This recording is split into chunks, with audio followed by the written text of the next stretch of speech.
আসসালামু আলাইকুম। দেশ বিদেশ টিভি থেকে হোসেন বলছি। আমার চ্যানেলে সবাইকে স্বাগত।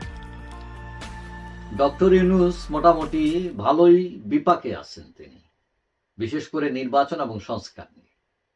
এখন সংস্কার করবেন না নির্বাচনে যাবেন, কোনটা আগে করবেন, নির্বাচন করতে গিয়ে সংস্কার করা যাবে কিনা, এইদিকে বিএনপি এবং কিছু দল প্রেসার দিচ্ছে, ছাত্ররা আবার চোখ রাঙাইতেছে, বলতেছে যে রক্ত দিয়েছি আমরা কি শুধু নির্বাচনের জন্য। সবকিছু মিলে মানে তাল পাকাল একটা অবস্থা।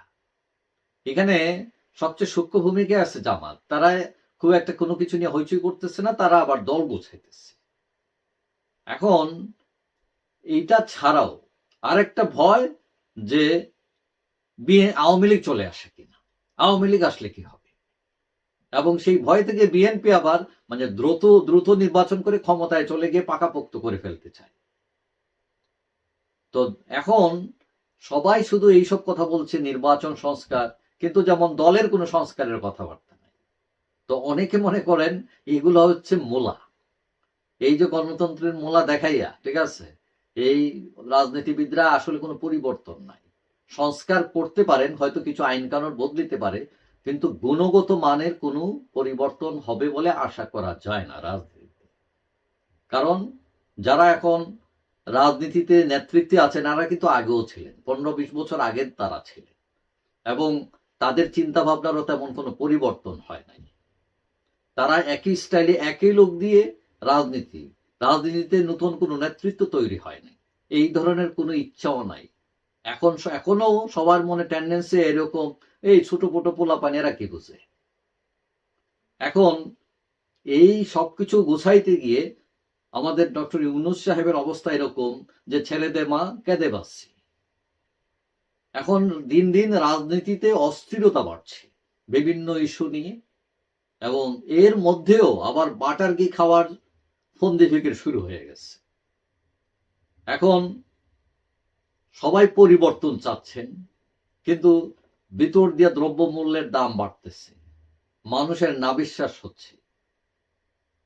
তো এইটা নিয়ে কারো তেমন কোনো মাথা ব্যথা নাই। সবাই ওই যে মাঠ দখল করার কাজে ব্যস্ত, আওয়ামী লীগ যাতে না আসতে পারে, দখল করতে না পারে। কিন্তু অনেকেই মনে করছেন জাতীয় সংসদ নির্বাচনের কথাবার্তা হচ্ছে, এবং অনেকেই আবার বলছেন স্থানীয় নির্বাচন আগে দিতে।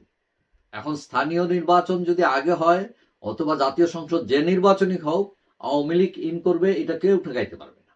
আওয়ামী লীগ বিশাল দল, এবং আওয়ামী লীগ এসে ক্ষমতায় যেতে পারুক আর না পারুক, ধরা হচ্ছে আওয়ামী লীগ যাবে না ক্ষমতায়।